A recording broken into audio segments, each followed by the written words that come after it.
So let's go to our next amazing guest. Our next amazing guest is also from India, but now currently she is not in India, she is USA. She's a great Dr. Kuiljeit Uppaal, and she is the world's first image science. This is incredible. Impact strategist and CEO of the Kriya, a Carnaval Chakra awardee India. Welcome, beautiful Dr. Jal, to the IIU stage. I'm really Thank you honored. so much. I'm really honored to have you here in this first international research storytelling. So please, Thank could you. you present yourself to our audience? This what I say. This first was, it is really remarkable because there are not a lot of people who are image science, but and being a world's first image science, this is really amazing. Thank you so much, Nada, for that very, very warm introduction. And firstly, for inviting me to this lovely Yes, research conference. Very unique idea. I'm so happy that I'm here.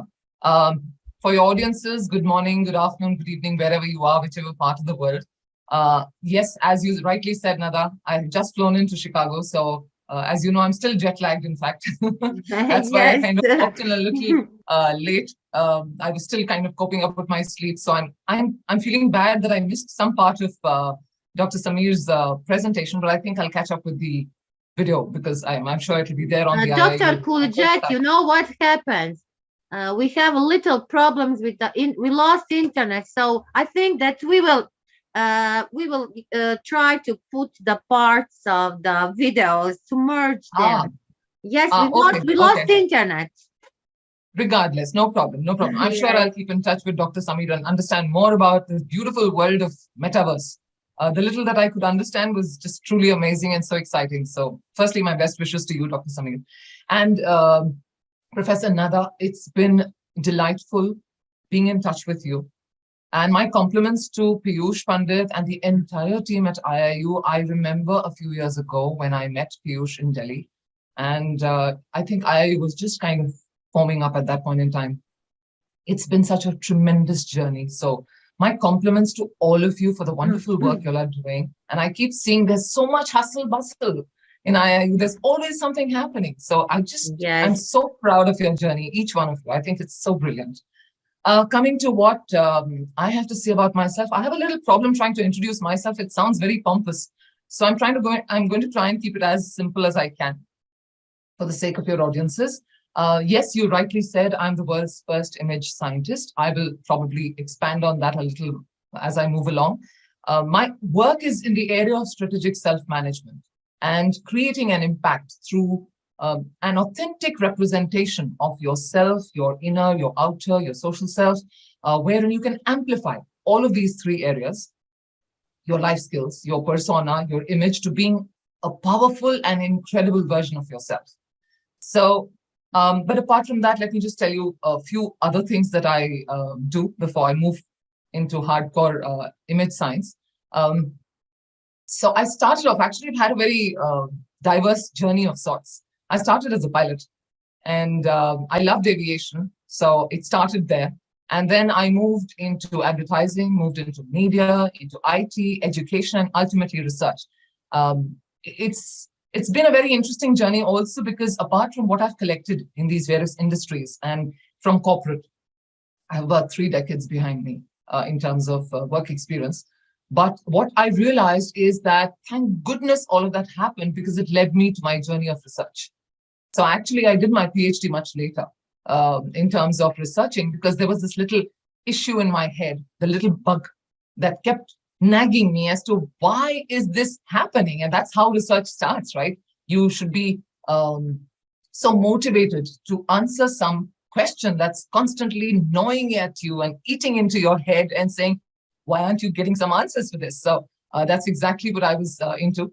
Apart from the stuff that I've mentioned in terms of my work. Yes, I am an impact strategist. I'm an author. I have written a couple of books.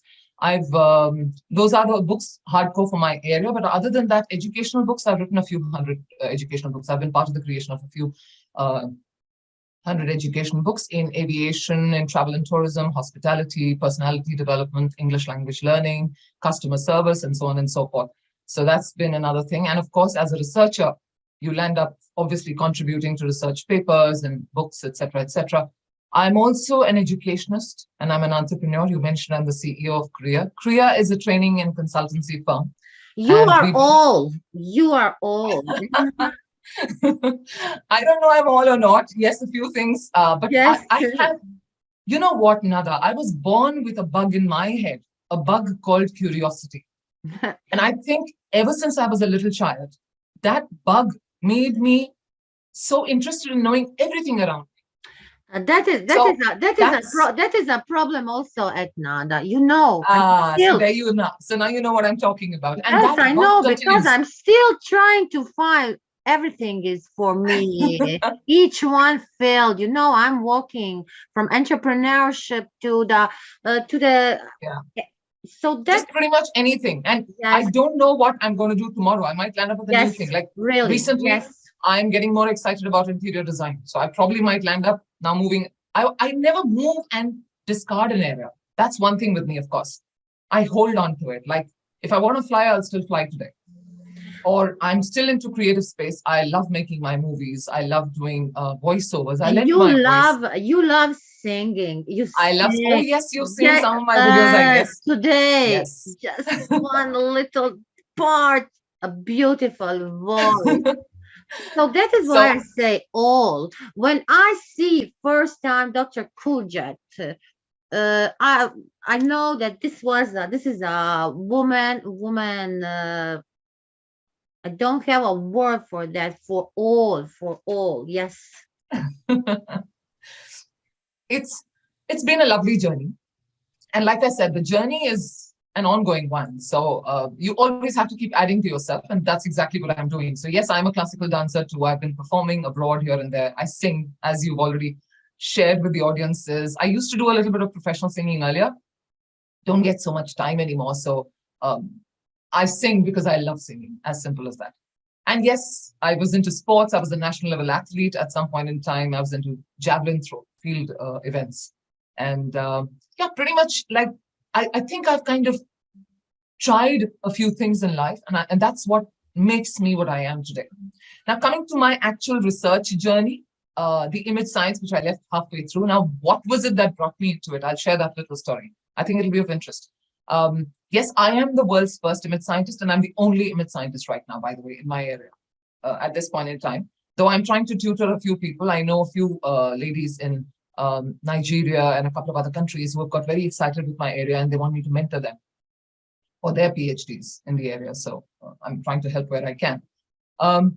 So what was happening is that in roughly over 2 decades of my work experience, I realized that there was this common denominator across industries.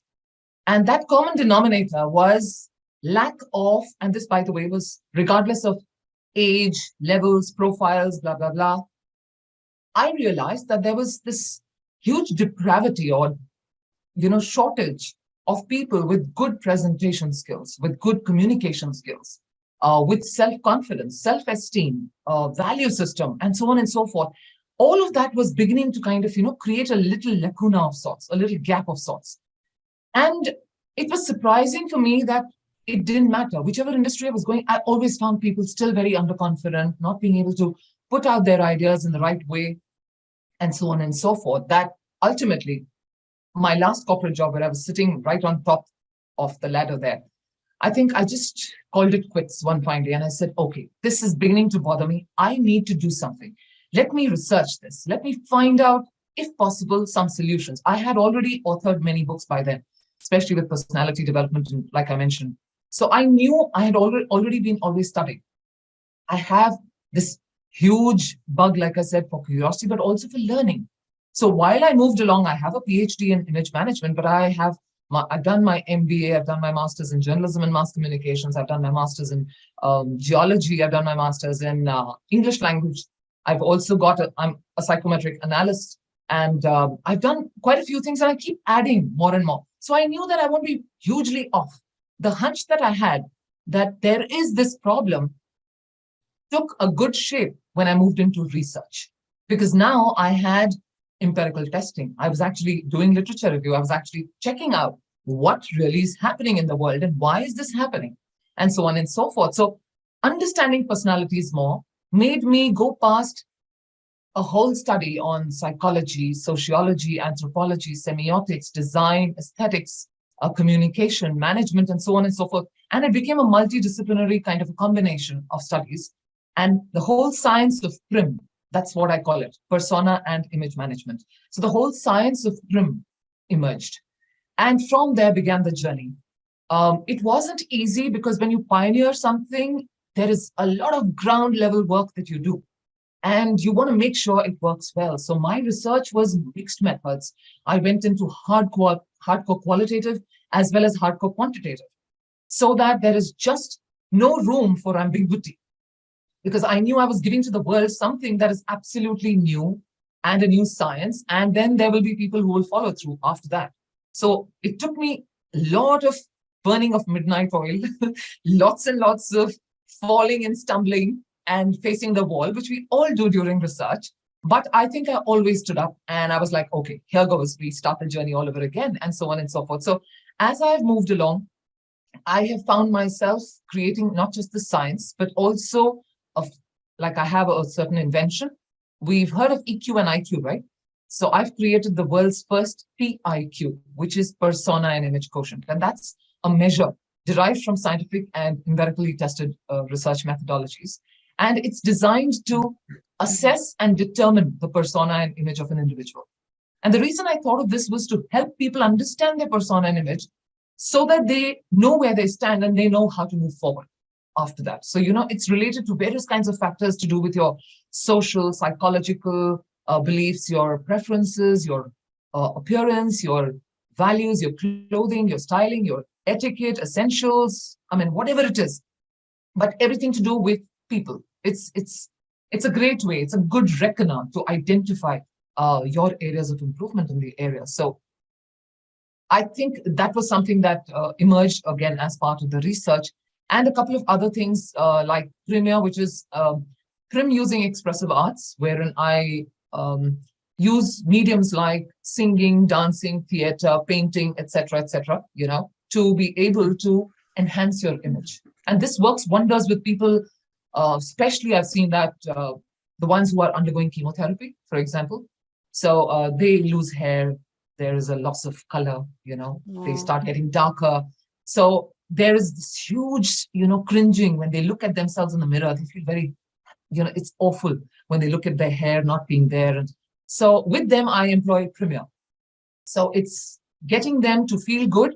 So while I dress them up and make them feel good in terms of their body image, I help them to also feel good through the various expressive arts. So they are able to kind of, feel nice while the journey of chemotherapy is going on. And so this also happens with other, like there are children or even people who have self-esteem issues. So Premier is another technique there.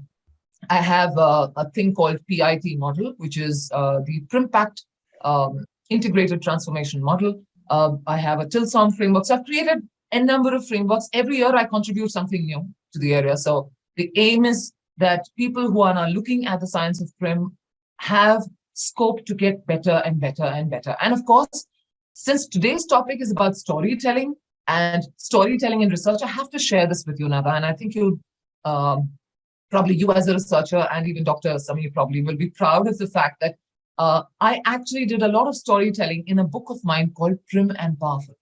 Because whatever I gathered in fact, it's right here. Yes, amazing. Yeah. So what I did was, in this book, I brought the ingredients of my research together, and the way I addressed it is in a story. So it's like if somebody reads it, it is like you're having coffee with me and we're just chatting. So it's just through and through it's storytelling. So when you invited me for this conference, the first thought that came in, I was like, you know what, my entire research is in a story right here, Yes. interim and powerful. So I'm very happy that I was able to do this because I realized, and I'm very happy that you actually brought this topic, because while in the research world, we understand technicality, we understand that complication is important for us to understand the nuances of what is being brought out. But for an average learner, for an average audience, and I won't say average as an average, a Yes, person who doesn't know the average. technicality, how do you come across? You have to do it through storytelling. That's the only single way, so that it makes sense. In fact, it takes me back to my first paper, which came in a Scopus Index journal. My first paper during my research in the IJBIR, International Journal of Business Innovation and Research. That's because the first time I was exploring this area, right? So it was about exploring image management through ISM and Micmac analysis, the dimensions of image management. And I wrote that entire paper again like a story. I even spoke of the history of what I had come up with in my literature review, in terms of going back to the Depression and how it started off and how people go, so it went back into the early part of the century and then came further as, it became like a nice rundown. And I remember the reviewer comments that came in, they said a very easy to read, well-written paper. Yes, And I actually had the no point. Yes, and they that was the understand. input. The paper just went through like that into a Scopus Index journal. Yes. And I was like, whoa, okay, so this works. Mhm. And it was all very easy. Like I've always believed, this is my personal way of looking at academic writing, that let's not complicate things. Keep it simple. Keep it simple. Even your language. I mean, if I want to say something really complicated, obviously I can. But it takes a skill to be able to simplify something that's very technical. And Yes. that is a challenge for any researcher. I think it's also very important for every researcher to understand that you must have the bandwidth to go either way. If the conference requires you to be very technical, so be it. But if you are reaching out to an audience which is not, who doesn't understand your area, you should be able to veer your path that way. I think that's a skill every researcher must Yes, actually pick up. Yes. Because as you say, each one can complicate it, but what is the point if we don't understand that, and it will not help us? So exactly. So it's, like they always say, the whole purpose of communication is being able to, of course, say what you want to, but for the listener, that comprehension is very important. Otherwise, that communication is of no use. So if you're just going on and on and on with your own thing, and people are just, not understanding a word, what has happened? It's a failure of communication there. So I think it's very important to keep it simple and understand that it is the only way to do it when you're doing, especially, and if you can do storytelling internally in between, as you're moving along a technical thing, bring in a little story and another, and so on and so forth, it becomes very interesting. You're holding on to that audience, the attention, and also probably because you're building analogies, simple analogies, wherein you're saying that, okay, fine, this is what my model is, and let me give you an example. It's like blah, blah, blah, blah, and you are building a sync there. It becomes very easy for people to understand and relate. You can use things like cats and dogs, or, friends from your neighborhood. You can use just pretty much any example, but I'm just saying that it's extremely important for us in the academic world to understand that this is so critical. So, and a few other things, if you don't have any question or something by chance, shall I share some more points that are hardcore, what I felt should happen during storytelling?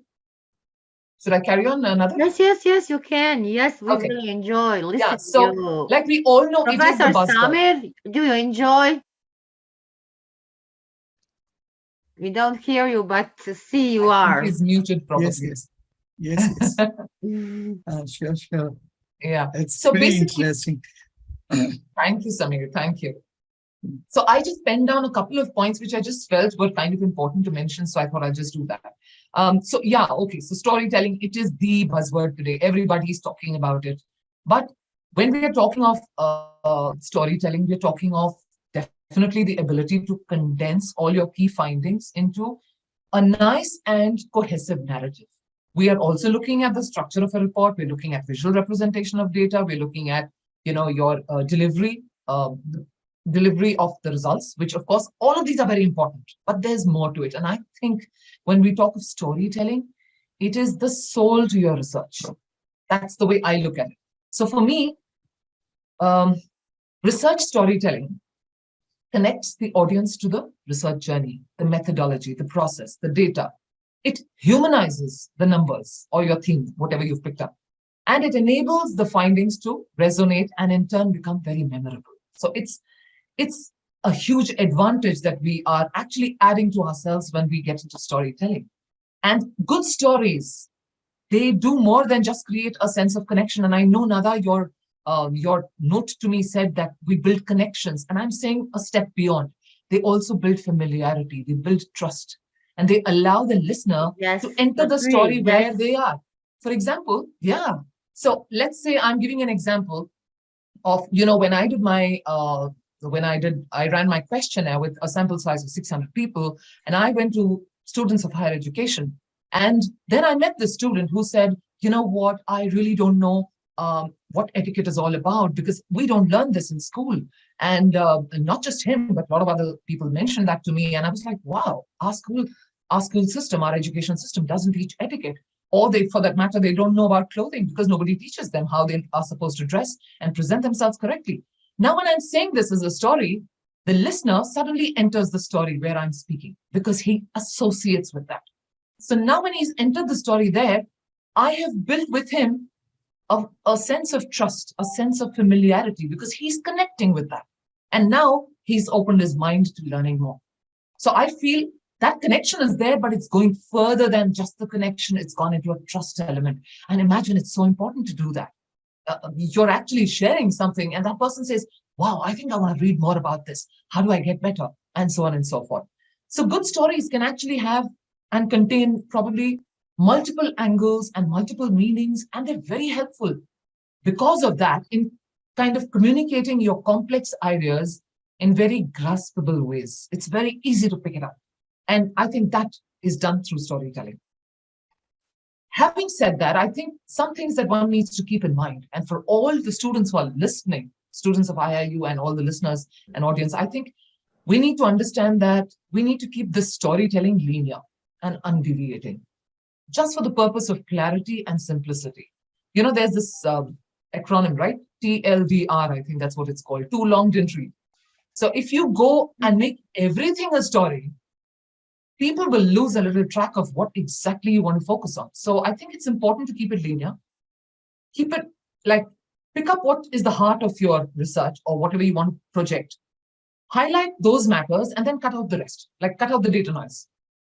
Don't unnecessarily expand on everything because we don't want to also bore people. Attention span of human beings is very low. We know even in classroom, you don't take classes beyond 45 minutes at a stretch. So if you think your presentation is going to be 2 hours or 3 hours and you think you're going to go on and on and on, people are going to lose it. So do it very smartly, focus on the heart of your research, and then, just cut short the other things. You don't need to really expand on that. Make it real, however, because you have to establish the setting. What do you do? What does an author do when you're writing a story? It's as simple as that. You have a setting, you have characters, you have actions. Here, what we're doing is these are real time.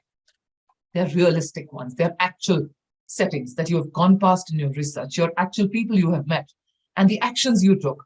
And it's extremely important because, in that whole scenario, while you have all the action and the drama in a story, you also have a resolution, which means you have reached an outcome.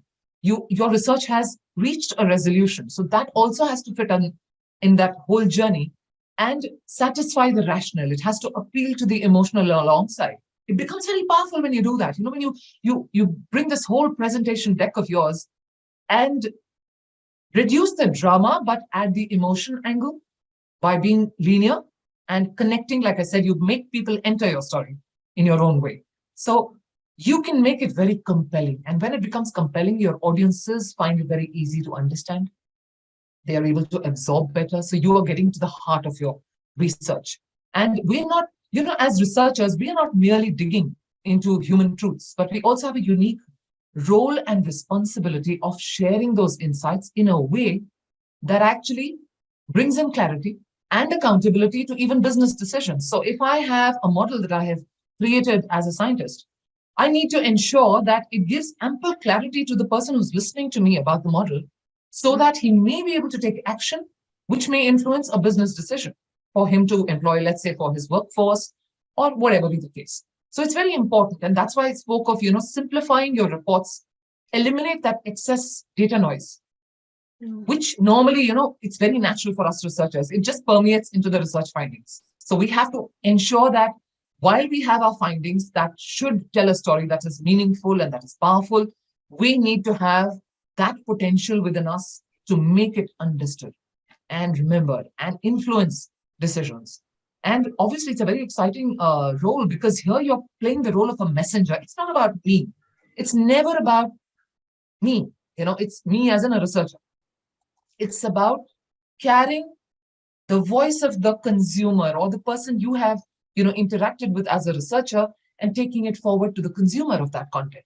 So I think somewhere down, we need to understand we are the messengers, we are the conduits through which the voice of the sample, the consumer there at this end, is being communicated to this side, the client or the consumer.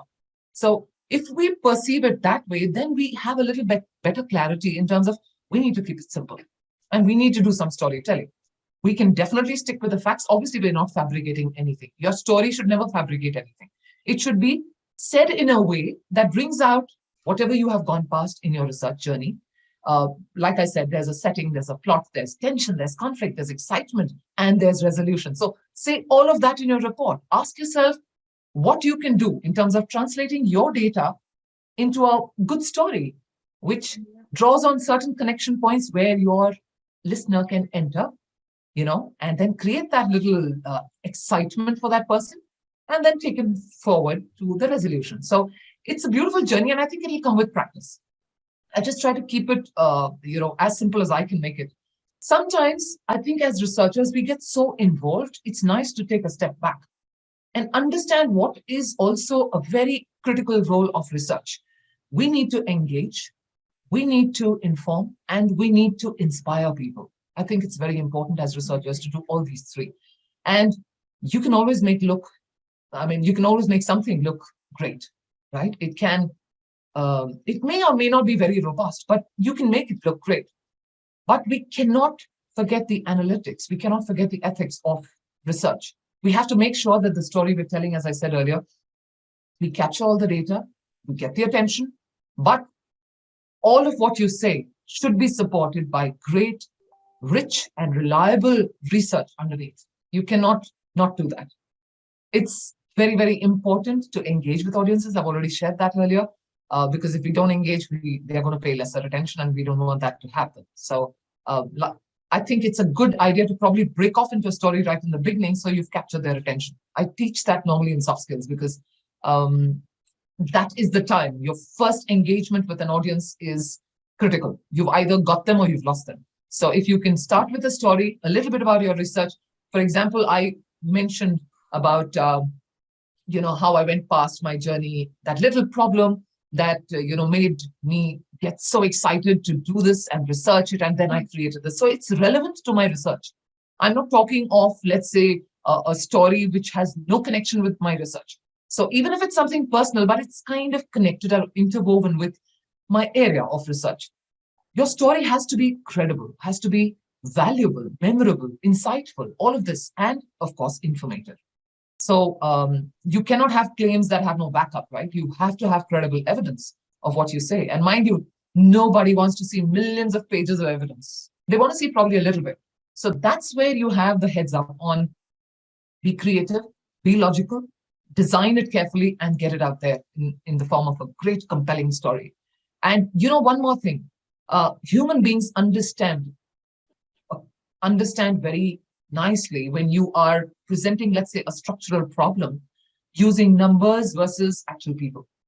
And you will find that audiences will naturally gravitate and understand the human story far more than just projection of numbers. So there is a huge power of storytelling, and that wins over everything else. Good stories, lastly, need to be retold. And this is the highlight of what I want to say. If you want your story to be retold, let's say I want everybody on this planet to know about image management. I want them to know about persona and image management, which of course the acronym is PRIM. So let's say my whole motivation here is to make sure that every person on this planet needs to understand what PRIM is all about and enhance himself or herself in the area. Then I need to have a very good story that spreads infectiously through social networking, through our networks, wherever I'm talking, let's say. So I make my story consumable for a wide audience and not for a particular section of audience. I make it easily translatable, easily understandable, so that people can actually share it further and socialize it. That is like the, like the cherry on the cake. If you are there with an invention, something new, then make it so understandable through your storytelling that it becomes socializing. It becomes sociable. It becomes easy to translate and further spread the word around. So I think that is the highlight of that journey. And one needs to understand that if you're doing work, which I'm sure all of us as researchers are constantly doing, then make it palatable, make it understandable and consumable as far as the audience is concerned. So that was my 2 bits about storytelling in terms of how you can amplify your journey of storytelling and make it unique and, of high value. Wow, we are without words, Professor Samir. We don't. It's Dr. brilliant. Kuiljeit, Not only brilliant, but also very lucidly, carry on the entire things to your audience, and your audience can understand everything because of your subject is very yes, new. they are Like- writing great Ours also, like our explanation. subject is So very this is complicated, very technical. For our subject, I'm just thinking throughout your, storytelling, that is it possible in a high level technical things to make it so lucid and, connect the audience so smoothly.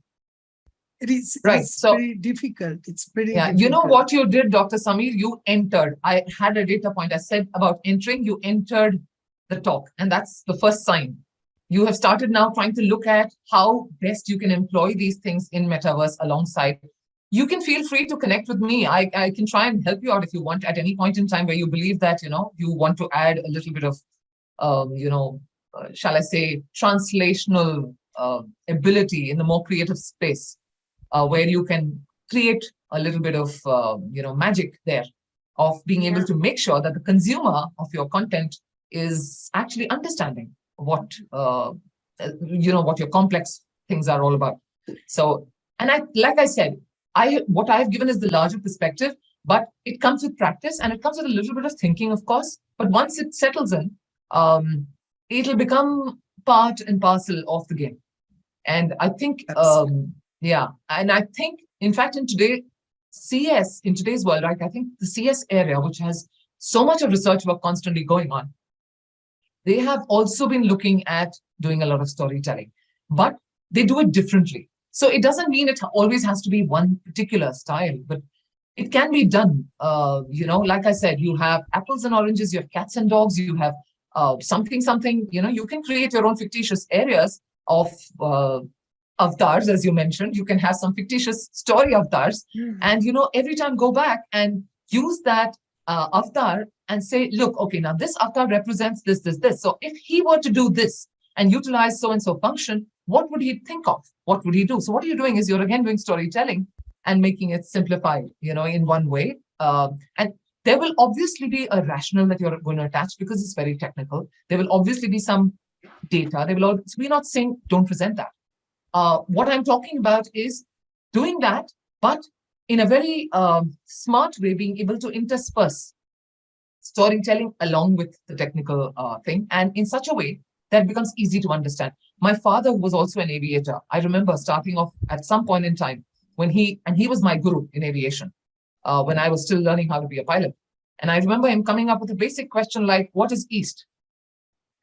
And I would turn around and say, what do you mean, what is east? It's a direction. He's like, no, that's okay. So is north, and so is south, and so is west. So what is east? So I think when you start addressing some basic questions, really, really basic, I mean, people may laugh and say, what kind of a question is that? It's so basic. But answering those basic things will give you clarity on how you can actually translate a lot of things for your consumer, for your end user. And I think that's where, as researchers, our story begins.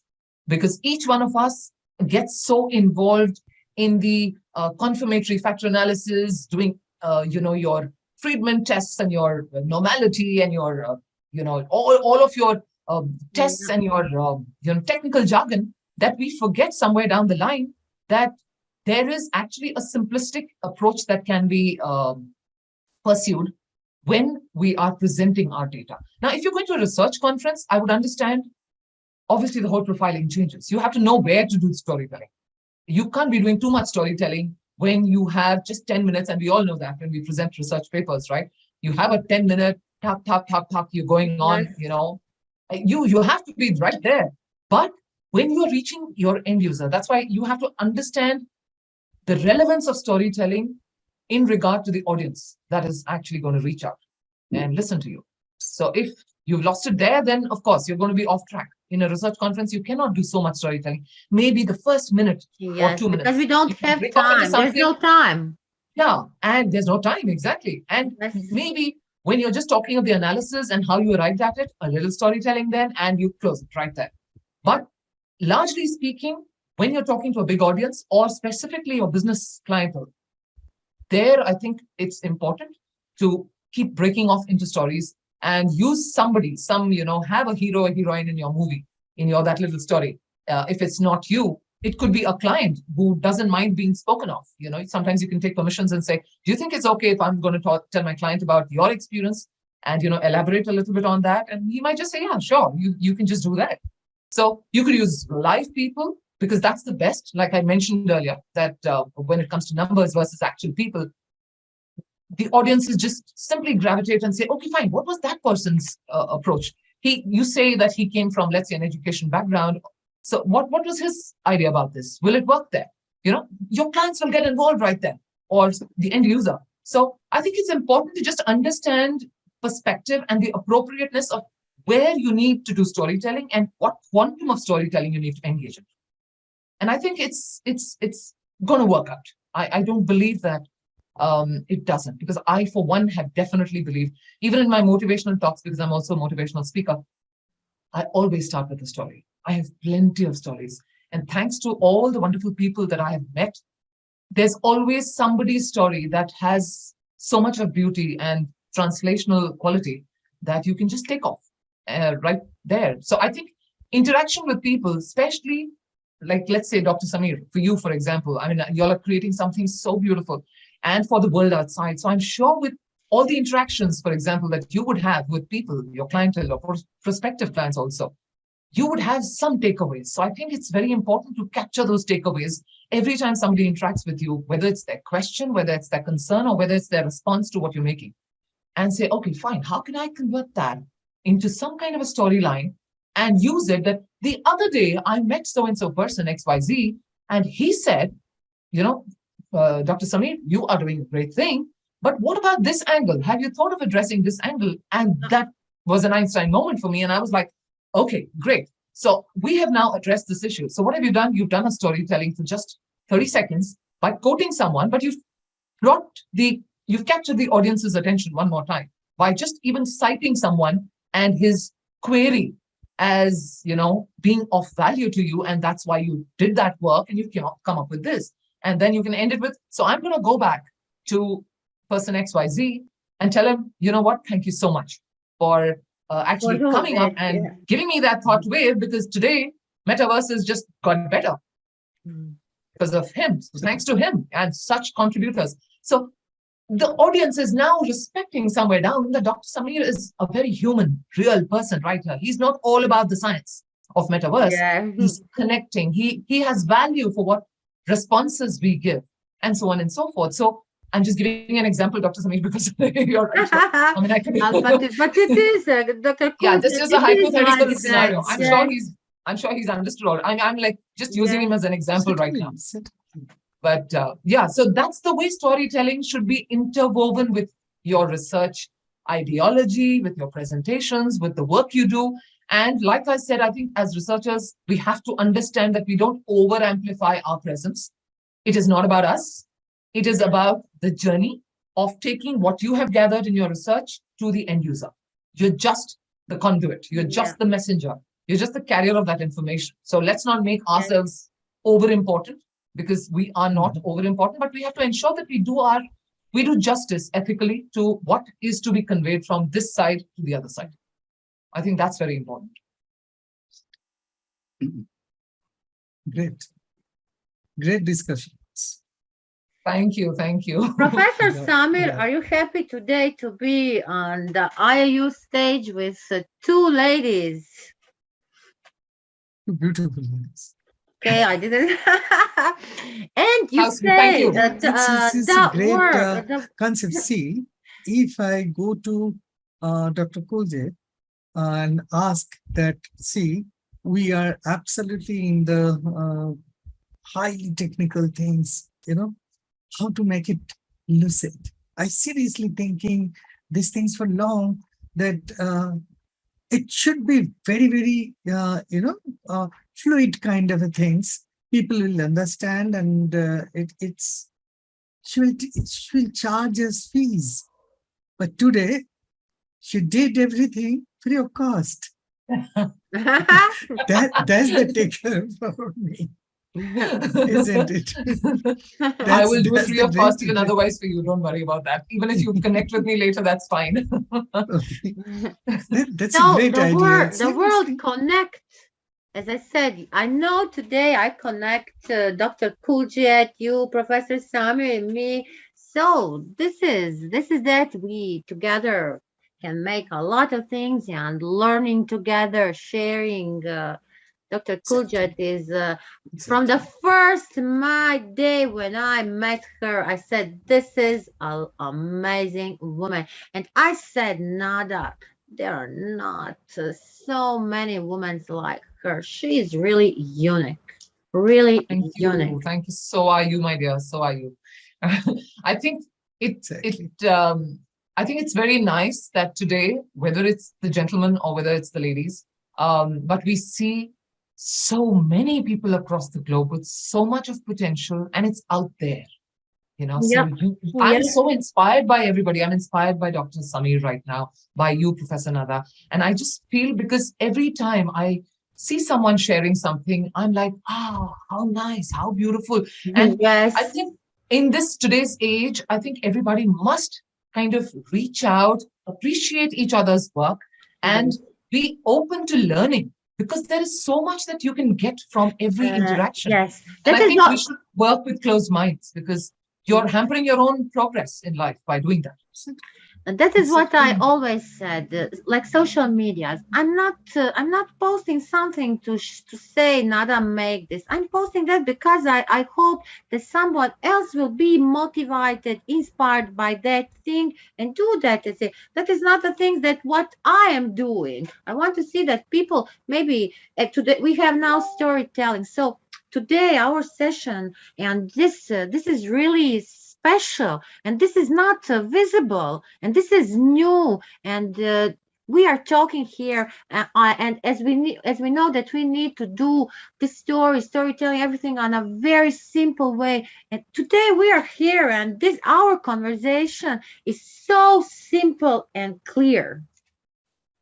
Yeah, absolutely. And I think that's the way ahead. Just Yes. keep it simple as Yeah. much as possible. It's like when Microsoft, for example, gives you an operating system to work on, they actually lead you by the finger, right? Click Yes. on this, do this, Click. do that. Yes. So it's, if one has to translate, it's also technical backend, right? We don't know, but the end user finds it so simple to handle it, right? And I'm not saying I've been paid by Microsoft to say this, by the way. I just used it as an example. But I'm just saying that it could be any complicated software. Everybody, there's a learner's guide. You have Yes. a to-do thing, which is like really simple. So if we kind of get inspired by the way they function, all these, softwares, they make it so simple. And if we, in the similar way, are able to do our storytelling or the instructions that we give in a very simple manner, life becomes very simple for the end user. And that's the whole purpose here. Like I said, the flavor of your storytelling will differ depending on the audience. So if it is a technical audience that understands your jargon, that understands the area you're talking about, then obviously you don't need to get into too much storytelling, which takes you off all over. You can still do partial storytelling in bits and pieces, like I stated earlier, of quoting a particular, let's say, customer or so and so forth, who came up with a certain input, and you're sharing it further, because that adds a lot of value. And it also keeps the attention span going. Yes. But otherwise, I mean, I think if you can manage, then the best thing is to kind of just keep it really simple. Keep it short and simple is another thing that I would say. I think a lot of people keep their stories into like a spell that goes on and on and on. Nobody wants to hear you in a monologue. I've seen that, and I've experienced it many times. I've watched so many great, prolific speakers who, after they have finished, have extended beyond their time, and you find that people have lost interest. So it is very sad, because you may be fantastic, but the attention has gone now. So I think it's always good to make sure that you speak concisely, precisely, keep it linear, pick up the heart of your research, present it in the best possible manner, intersperse it with a few incidents here and there, do your little storytelling, and leave it there. And there you go. So everybody is like, they're just mesmerized. By the time you've finished, they're like, wow, what was that? Yes. That should be the kind of, modus operandi in your mind, that I need to keep it to the brief, cover everything, and walk out of there, leaving the iron absolutely hot. Something like that. Yeah. So I think as an impact strategist today, I've shared a lot of things, more than any bits. Yes, a lot of things. Because I help people to create a better impact. So there are like, how do you create an impact for yourself is what I today am doing. And I have a mission of my own. It's a personal mission to impact at least 1 million people across the globe. And I'm fortunate I'm in that journey. I've done a decent amount of people now, but 1 million is my starting point, at least. From there on, of course, let's see where it takes. But right from, I'm sorry. Yeah. So I'm with celebrities, public figures, with the C-suite professionals, with business owners, with youth, with women, with academicians, with lawyers, media. I mean, just name it. Oh, you are near that million. I'm sure. I've stopped counting now. My team takes note of the counting part. Yes. But I'm just in my journey, because I believe I have spent years of research, Professor Nada and Dr. Samir. I've spent so many years of hardcore, in-depth work. I think it's only fair. Knowledge is not meant to be just kept. I'm not going to sit on my knowledge as a snake, right? I need to ensure that I spread it. And that's the whole mission here. I want to make sure that I'm able to make every single person's confidence, self-esteem, presentation skills, the way they conduct themselves, and so on and so forth, all of that go to the next level. So I try and help anyone who feels they need help. And of course, with the economically challenged youth, especially girls, I do it free of cost. I'm like, I just engage with them. I bring them home. I'm working with them, and then I get them ready for industry. But this mission for me is like totally free of cost. As such, this mission has no charges. This is just my heart-to-heart connection with the world, wherein I'm just trying to make sure that I can do my bit before I touch the 6-foot grave. Yeah. This is a journey. It's just going to go on and on. So I'm happy to help anyone who wants help. Yeah. So that is what I say. That humanity is something what a person needs to have.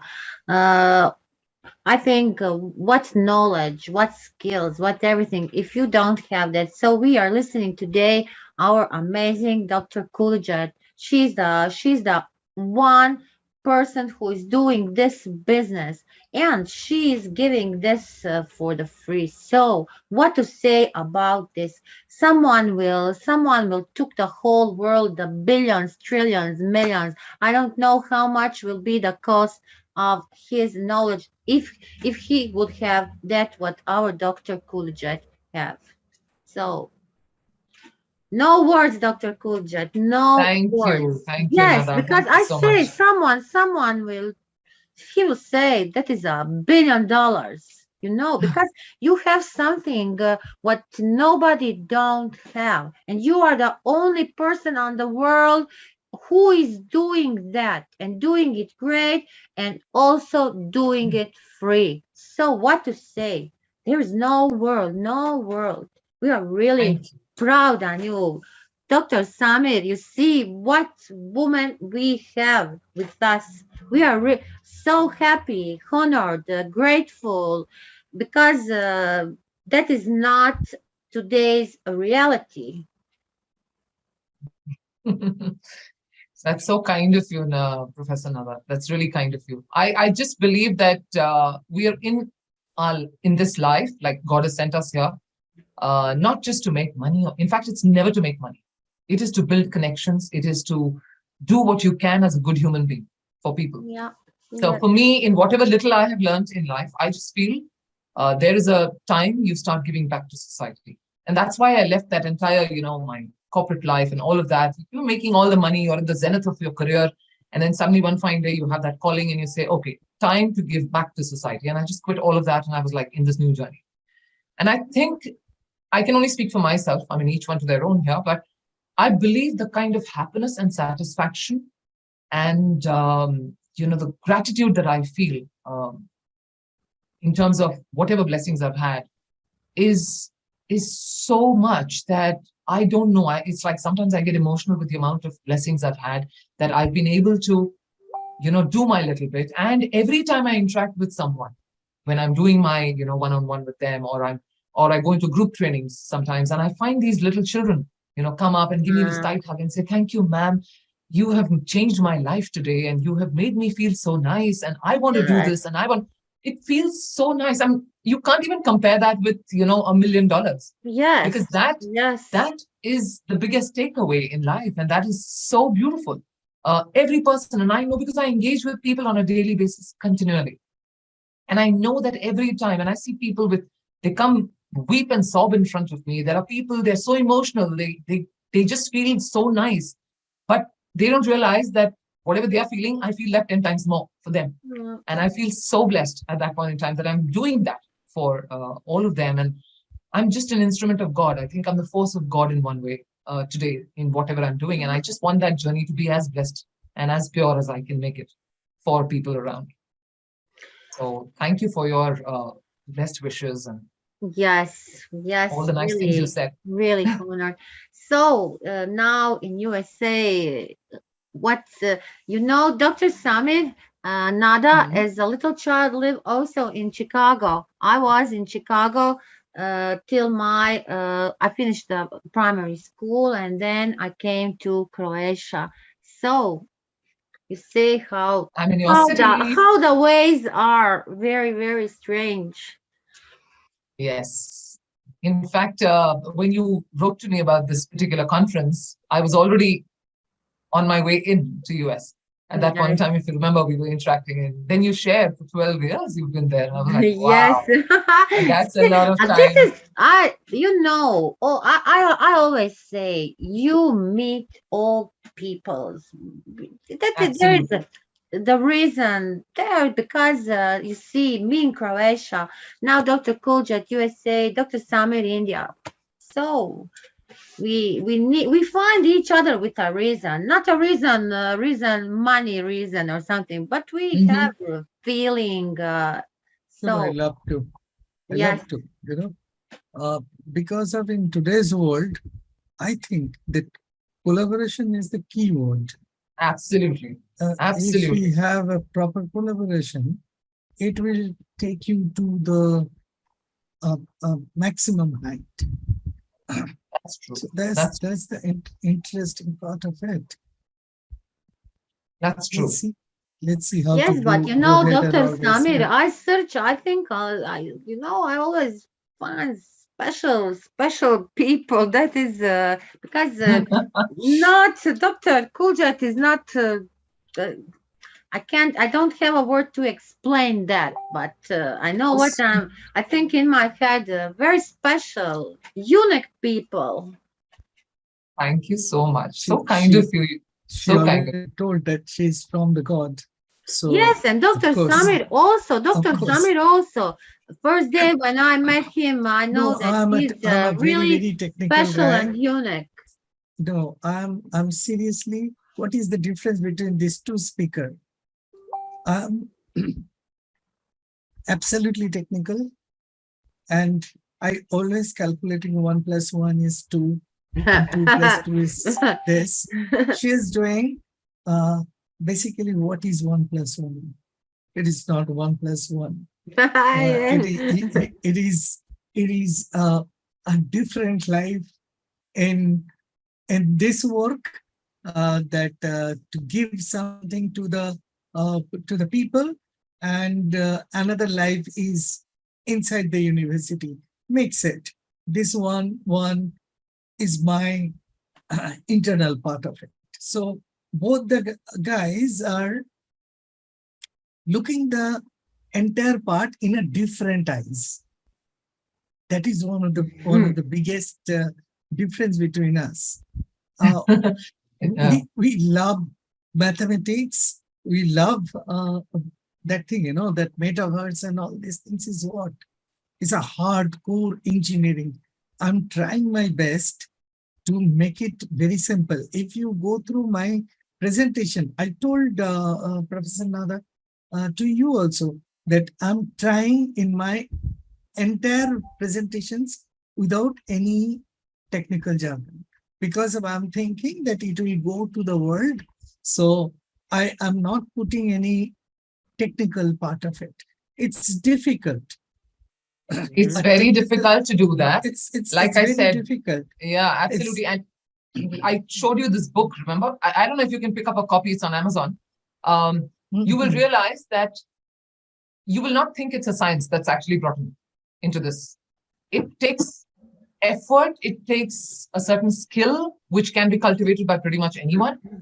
But that effort brings in a good light. So maybe my suggestion to you would be to write a few pages on your entire story of metaverse and see how simply you can make it, and send it to me. If I can understand it, then anyone can understand it. Yes. In my research, Yes. I will send my these things, presentations.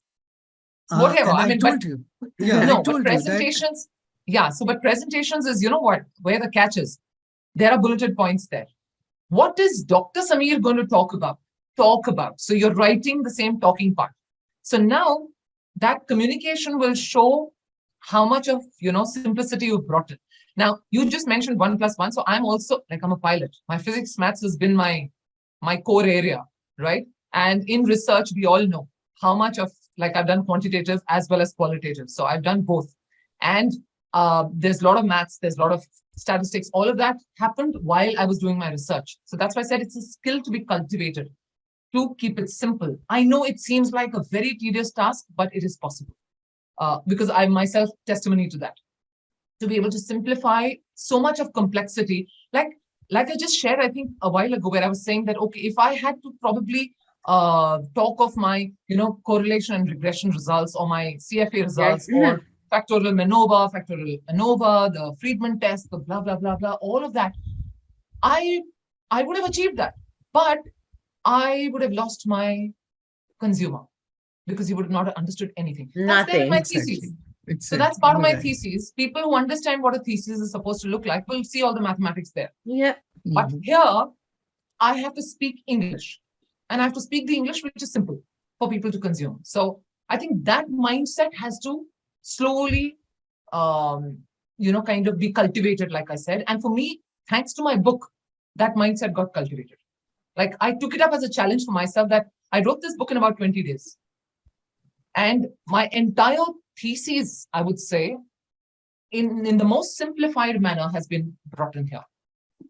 So maybe it'll be kind of, what shall I say, a kind of a good hint as to how you possibly can try and, get in. And in any case, we'll keep in touch. If you ever think, Dr. Samir, you need some kind of help, I can kind of, give you my 2 bits on that. Definitely. That's It's fantastic. great. It was It's been so wonderful really talking. That's so my takeaway amazing. Yes, today. I'm so happy, so proud. And Dr. Samir and you, Dr. Kuiljeit, this is really a great, great session. And I know I invited really great world.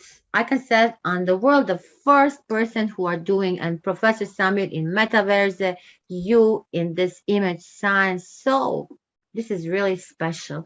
I'm really sorry that at the beginning we had little connection network issues. We lost our internet, but Nada will merge that. But we have this big part. We didn't had no issues. So it is great. And I really hope that we will be again very soon together. So Certainly. really, yes, Sure. yes. Yeah, certainly. It's been such a pleasure being here. Thank you for inviting Nada. Thank you. I Thank think you it's so really much nice. And for in the bargain, accepting my invitation. Yes, thank you so much. Thank you. Because I Thank you know so that very much. you are now in Chicago working. All of us has a lot of work, so you accept it, and I'm really honored and happy. And our audience, because today they really hear. This will help me. I mean, I'm sure that people will listen and listen this not only today, they will listen it again, because it is you gave us an explanation on a very simple way for each one to understand, and so many solutions, so many advices we get. So really, thank you so much. such a pleasure. Thank you so much. And lovely meeting you, Dr. Samir. Thank you. So Thank you we so want very to, much. we come to the end of our great session. Also, I want to thanks to our sir, Mr. Piyush Pandit, for giving us this opportunity, for giving us a great IIU and IIU Research Centre, so we can be here together and make this wonderful session. Dr. Samir, Dr. Kuiljeit, I said we will continue with our cooperation and sessions. Till then, stay safe, stay healthy, and let's continue learning together. So thank you so Likewise. much once care. again. Thank you. Thank you very much. Bye. Thank you. Bye.